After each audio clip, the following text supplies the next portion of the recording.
One thing that I got caught up in as a business owner is just working more. The more you work, the better you'll do. But it is not true. It's a fallacy. And in fact, if you've ever come across Parkinson's law, it is the only law that I can remember because it has had such an impact. Now, it states that work expands to fill the time allocated. And this is one that I only really learned when I started running my second and my third businesses because it is so true. But now I'm enjoying earning more money whilst working less than half of what I did in my previous job. So in this video, I wanted to show you 5 ways that you can be working less and earning more from someone who's been there, perhaps in your position of working 12+ hour days, day in, day out. Number 1, focus on high value tasks and delegate the rest. Now, we all start out in business doing everything, but the first way you can work less and earn more is to identify the high value tasks that directly contribute to revenue generation or business growth. Now, that means most, if not all, of the administrative tasks you currently do in your business, like sending and chasing invoices, responding to emails, scheduling, like those sorts of tasks. The sooner you can delegate or outsource these tasks to other people, the more time you have to focus on the revenue generating tasks, which directly bring in more income, which in turn can help you to fund those people you've delegated and outsourced to. Now, in my first business, my version of delegating was to hire people full time. And that worked to a point, but I had to grow and bring in,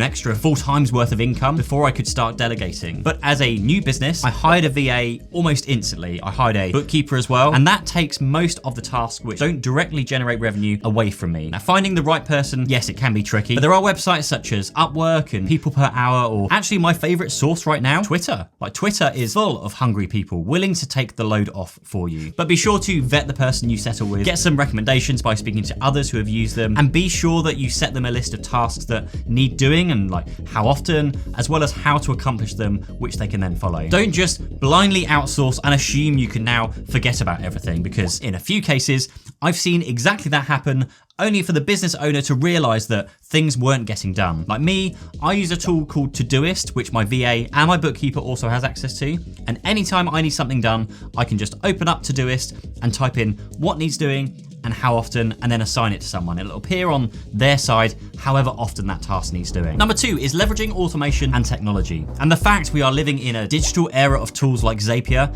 is something we should all be embracing. And it's another way you can be saving time each and every single day. Now, going back to the first step of delegation, why outsource or delegate when you could just automate it once and never touch it again? Or even better, combine the two, delegate the automation to someone, and then you benefit either way.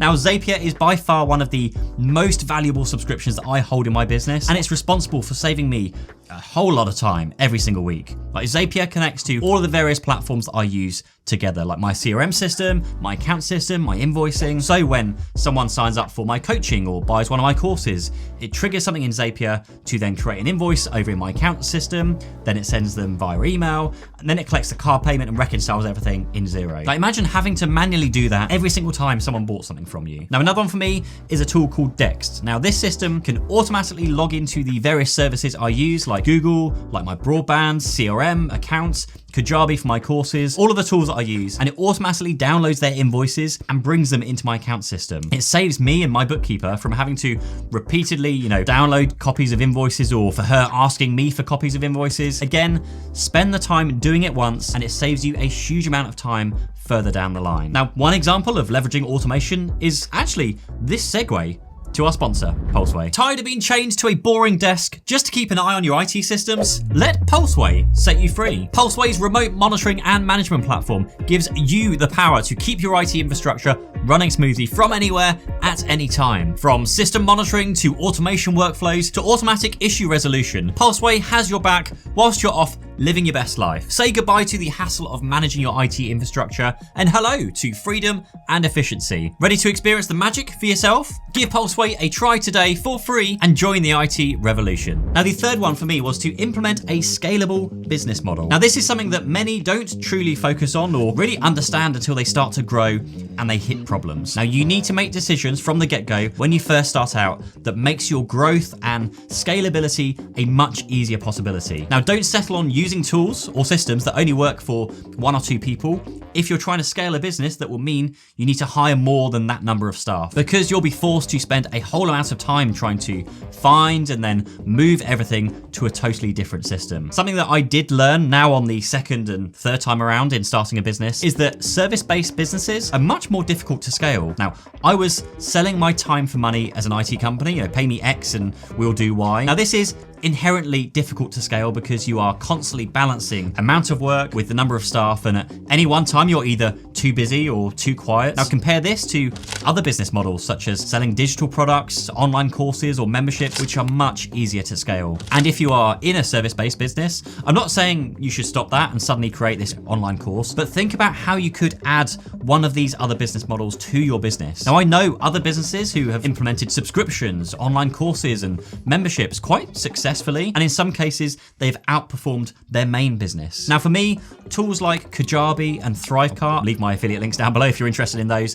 allow me to run my coaching business and sell online courses with very, very little time involved by me on a weekly basis. Which brings me to number 4, optimize pricing and packaging strategies. Now the way you price and package your products and services directly impacts your ability to scale and profit. And there are so many different ways you can price and package your services, looking at what everyone else is charging or exploring what the perceived value of something is. But I like working my way back from where I want to be, because most of us in business are in business to support our own personal lives, and bringing in an income to our family is obviously the biggest part of that. So instead, look at what you have to offer, understand what your value is in the time that you'll give, and price yourself on that. Like, speaking from experience, when running a coaching business, I saw people charging £1,500 per month for coaching sessions, which sounds ridiculous to me. But what I realized in myself was that, well, I wanted to work 1 day per week, so I wanted to earn a full-time income, so I priced myself at £599 per month, and that brings in a maximum income of £7,188 per month. And that gives me flexibility. I can take on more clients if I want to, or I can squeeze 6 clients into 1 day each week and only work 2 days per month, which is